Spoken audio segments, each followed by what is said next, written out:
Mario Party is one of the meanest, arbitrary, cutthroat experiences on any Nintendo console. And within Mario Party, perhaps no event encapsulates all that better than the Boo Star Steal. A chance to pay a 150% premium over the normal price of a star to take it from an opponent of your choice. Games of Mario Party are routinely won and lost based on these Boo Steals. So, if you want to dominate in Mario Party, you've got to get them right. But what is the right approach to a Boo Steal? Target the leader? Target last? Pick randomly? Luckily, I have simulated nearly 150,000 games of Mario Party to answer just that. So come with me to the wonderful land of Boo Valley, and let's analyze those findings together. But first, what is Boo Valley? It is a simplified simulation of Mario Party that I programmed specifically to investigate this question. It works fairly simply. The 4 AIs on their turn roll a number between 1 and 10, then advance that many spaces, and land on that space and trigger its effect. Blue spaces give 3 coins, red spaces take 3 coins, green spaces can randomly give up to 10 or take up to 5 coins. If they pass a star and have at least 20 coins, they buy it. The Bowser space makes you lose a star when you land on it, and of course when they pass Boo, they have the option to steal coins from a player of their choice for free, or steal a star from a player of their choice for 50 coins. After everyone's taken their turn, a minigame is played. Each player's chance to win the minigame is equal to their minigame's skill stats share of the pool of everyone's minigame skill stats. So generally, each player has 6 skill and a 25% chance to win the minigames, but we could up a player's skill to say 9 to give them a 40% chance. The player who wins the minigame gets 10 coins while everyone else gets 2 as a consolation. At the end of each game, the player with the most stars adds a win to their total, with coins being the tiebreaker. And then everything resets, and we go again, and again, and again, and you get the idea. So yeah, this is very much a simplified version of Mario Party. We aren't simulating things like items, branching paths, team minigames, chance time, etc. But I figured this environment should be enough to isolate and test the Boo strategy specifically. If you want to see some more details on exactly how everything works, and even get a bit of behind-the-scenes work of me programming it, there is a video about that up on the Patreon right now for patrons. So you can check that out if you're interested. But for now, let's get started and do what is basically going to be our control. In this simulation, everyone's minigame skill is equal. They'll all be using the same AI as well, random AI. That basically means they always pick their targets randomly. If they have enough money to steal a star, they will steal a star, but the target will always be completely random as to who they actually steal from. This is actually something you can replicate in actual Mario Party perfectly because there literally is a random button when you go to Boo. Now in theory, since everyone is using the same strategy, this should give us a roughly even distribution of wins. So give it up for our competitors Luigi, Daisy, Waluigi, and Rosalina, and let's see what they've got.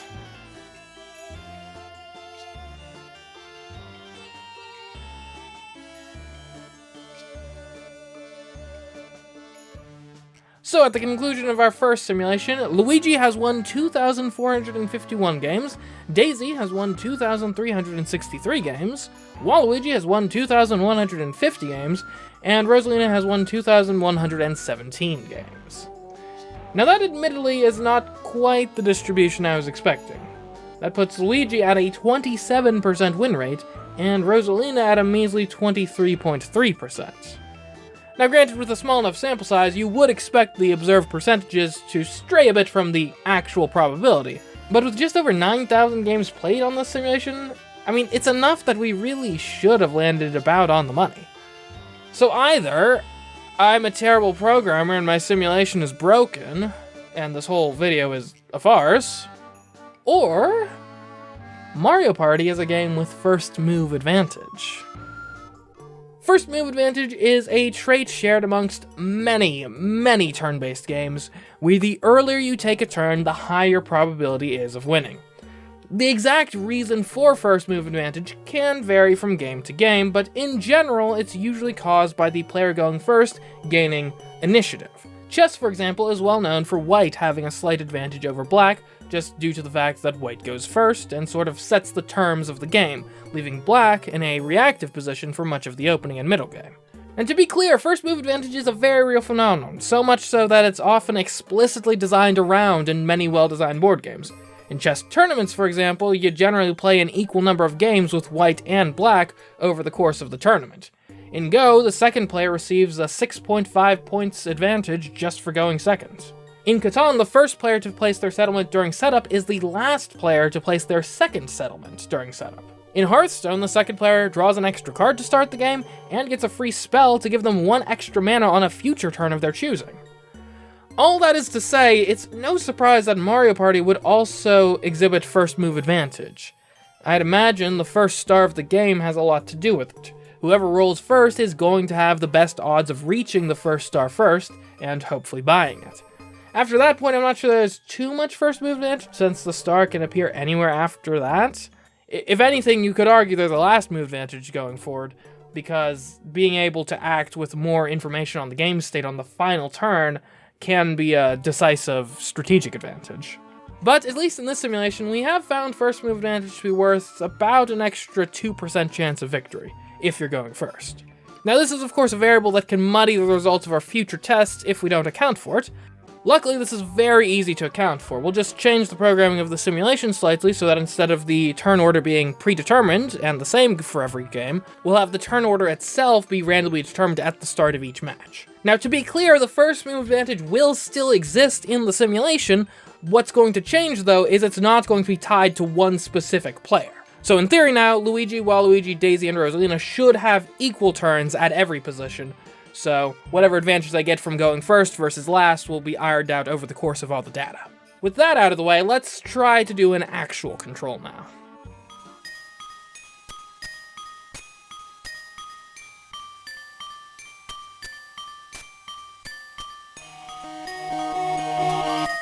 Now that is what I'm talking about. Nearly 10,000 simulations, and first and last are only 77 wins apart. That's less than a 1% gap between first and last. That I can live with as just the random noise of the simulation. This is a good reminder, though, that this is far from a deterministic process, so the actual numbers that we simulate will probably stray a little bit from the actual probabilities. Keeping that in mind, we shouldn't overreact to very small differences in the win percentage. Based on this data, I'd say we should probably look for at least 1% or so of deviation before we say it's, I suppose, statistically significant. But yeah, to be clear, going forward, since these are 4-player games, the average win rate we expect any player to have is 25%. So if they go noticeably above or below that in future simulations, it could very well be because of our differing boost strategies that we'll be implementing. So yeah, let's actually start having some variety in their targeting strategies. And I think the best simulation to run first is pitting random targeting, which we just did, versus what, in my experience, seems to get people naturally opt for as their targeting algorithm in Mario Party: leader targeting. Waluigi will adopt leader targeting while everyone else will stay random. Leader targeting is exactly what it sounds like. Waluigi will always steal from the leader, when possible. Technically, he will prioritize stealing a star over stealing from the leader, but in this case that behavior is a bit of a moot point because obviously, if it is possible to steal a star from anyone, then it is possible to steal a star from the leader. And of course, with all of the boost strategies we'll be looking at today, all the players exempt themselves from their calculations of who to target. So when I say leader targeting, they might target second place if they themselves are in first place. In fact, they literally will always target second place if they themselves are in first place. But yeah, let's run those simulations.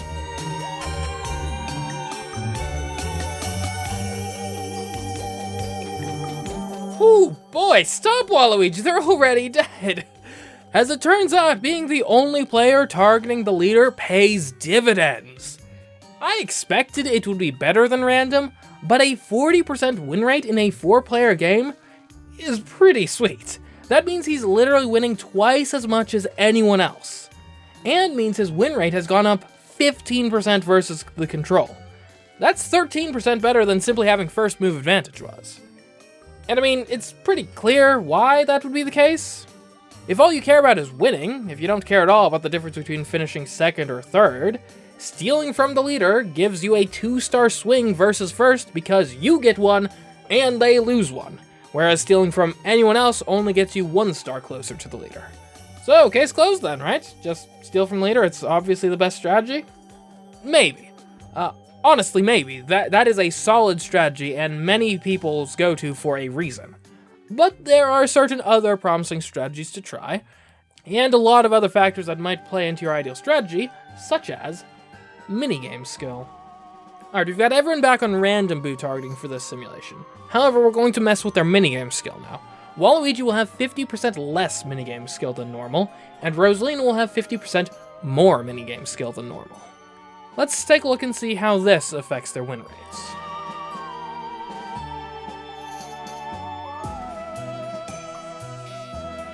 I mean, the result was certainly expected. Rosalina won 3,729 games for a 33.3% win rate, and our lowly Waluigi won 1,931 games for a 17.2% win rate. Which, yes, leaves our two normal players with almost exactly a 25% win rate each. Funny how that works out. And so we have now proved definitively that being better at minigames means you are more likely to win the game. Cool. Who could have seen that one coming? Well, here's the thing, though. I'm trying to help you win at Mario Party. Not just some generic person, you specifically. And if a bit of subterfuge and social engineering might help with that, so be it. What we just simulated was a gentleman's agreement to always pick random at Boo. That's something I bet you, as my charismatic audience, have the ability to, I don't know, casually suggest at your next Mario Party gatherings. But should you? Would that actually benefit you? Let's see how different these results are compared to everyone using leader targeting. Alright, so to be clear, we had the exact same minigame skill as the last simulation. All we changed is now everyone is using leader targeting instead of random targeting. And the result, again, is not surprising. Leader targeting hurts the leader. Who would have thought that? Not enough to give Rosalina a losing record, mind you, but a 28.9% win rate is almost a 4.5% reduction from the random targeting simulation. And as for Waluigi, he's up to 22.2%. That is a 5% increase. The implication here is pretty clear, and you gotta be honest with yourself when making this assessment. If you are the best at minigames in your group, and sell them on the Random Steals Gentleman's Agreement, you are primed to dominate, even more so than you already were going to. On the flip side, if you're the worst in your group at minigames, and again, be honest with yourself, then you should argue for personal, cutthroat, no-holds-barred boo use, because it's likely to bring down the leader far more than you. Now, if you're middling, that's where things get a bit less clear. It's not a large effect, but at least in this 50% better and 50% worse environment, the Gentleman's Agreement looks marginally better, though this determination is not going to be uniform. It's going to be way more dependent on the specifics of everyone's skill level than was the case at the extremes, so tread carefully. But what if you don't care about winning? What if what you really care about is ensuring that another player loses? Well, I've got a strategy for you. Welcome to rival targeting, the strategy employed by Waluigi in this simulation. Although before we get into it, I will note we are back to everyone being on an even playing field on minigames. So any difference here is purely based on the targeting strategies. And the AI behavior here is pretty simple. If Luigi has a star, Waluigi is going to take it, provided he has enough money. Otherwise, it's random. And, well,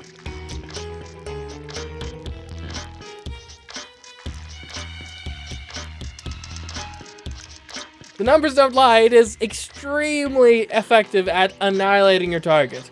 Luigi only won 3.8% of games in the simulation.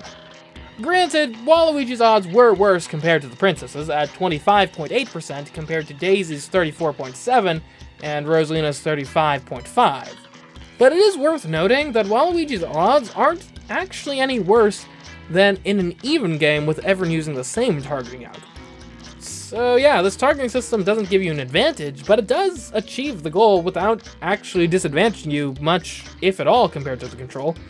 In fact, the win rate is 0.8% higher than expected in the control. And you don't even need to employ the strategy out of malice. Theoretically, if there was another player that you wanted to subtly boost the odds of winning, this feud might actually just do the job. Right, say you're Waluigi here, you target Luigi, and that makes Daisy and Rosalina actually much more likely to win. So it's a decent strategy if you want Luigi to lose, but it's also a good strategy if you want Daisy or Rosalina to win. That being said, before giving this strat an actual stamp of approval, we should probably investigate the obvious counter strategy. Cause yeah, odds are, unless you're subtle about your targeting and have good pretenses cooked up for your... What's the opposite of favoritism? Disenfranchised? No, that's voting. Anyway, point being, what happens when Luigi catches on and decides two can play at that game? Well, it's not pretty.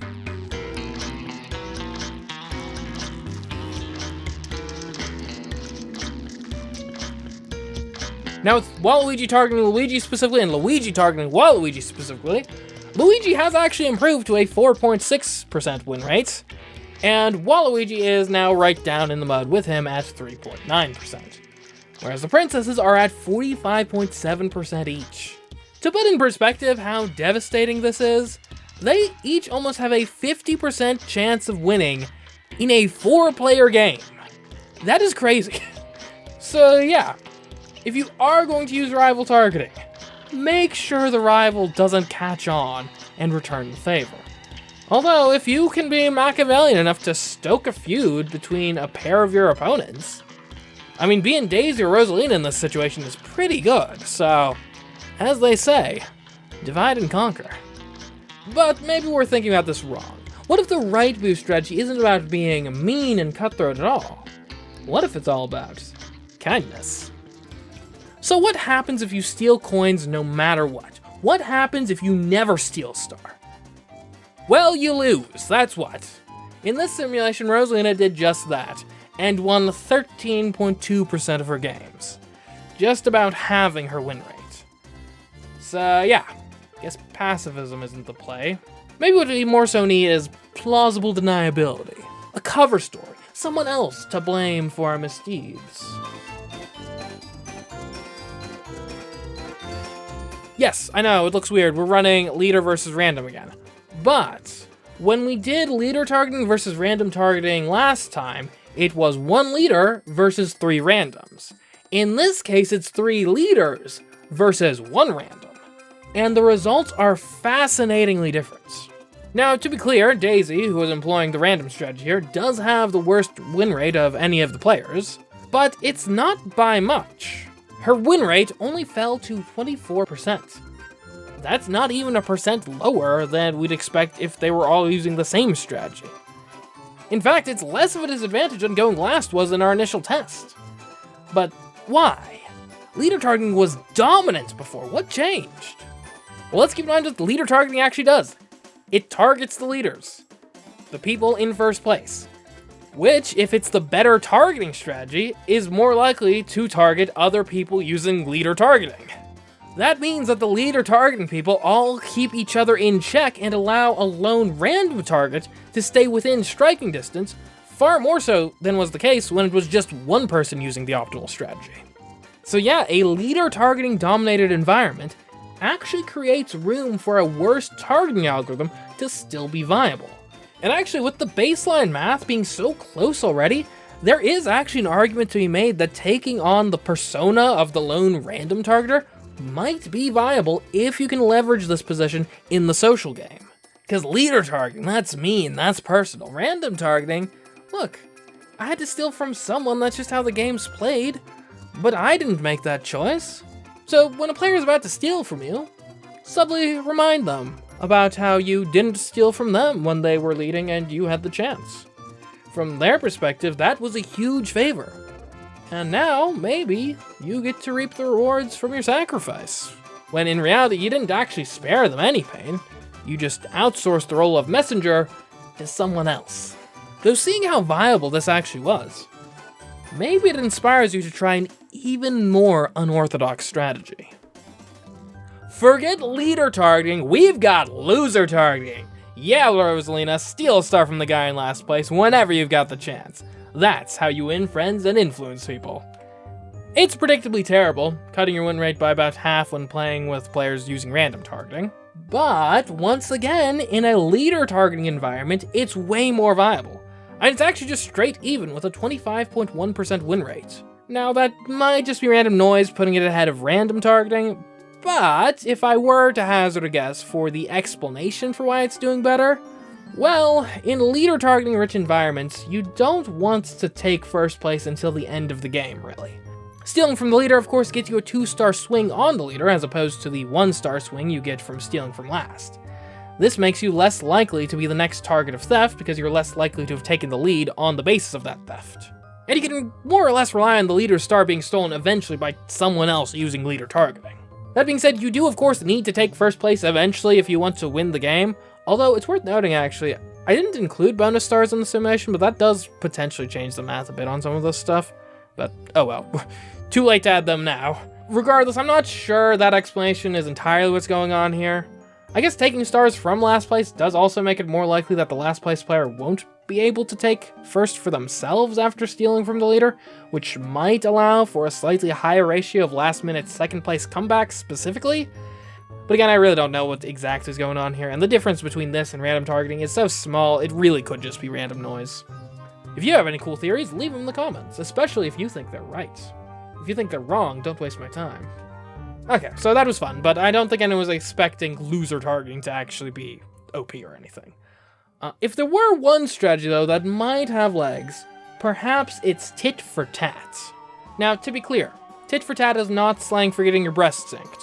Well, actually it might be, I didn't really check that. But at the very least, the more common usage, and the one we're using today, is that it's basically the Hammurabi Code. Eye for an eye, tooth for a tooth. Whatever you do to me, I even the scales and do it to you. In this case, Daisy will be using a tit-for-tat strategy. She'll have random targeting until someone steals from her, whether it be stars or coins, at which point she now effectively has rival targeting against that player. Now, she does keep track of the total number of times each player has stolen from her, and if a new player steals from her more than the previous leader, her ire will switch towards them. But is it actually effective? Well, it's apparently actually a worse strategy than just always stealing from last place. She walked out of this simulation with a win rate of just 23.5%. And this was against opponents with leader targeting, which makes these unorthodox strategies often more viable. But in this simulation, we have failed to factor in one very important element of this strategy: apprehension on the part of other players. Because the whole point of this strategy is it creates a disincentive for other players to steal from you, because they know that if they do, you'll then make it your mission to ensure that they lose the game. And if rival targeting taught us anything, that is not a situation you want to find yourself in. So what I'm going to do now is add a fear mechanic to Daisy's opponents.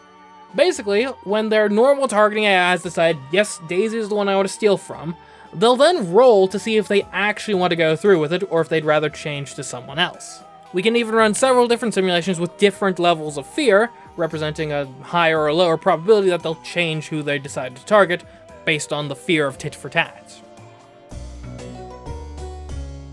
And yeah, add that stipulation and it's pretty effective, winning 30% of the time, a full 5% more than the control, and 6.5% better than tit-for-tat without the fear mechanic.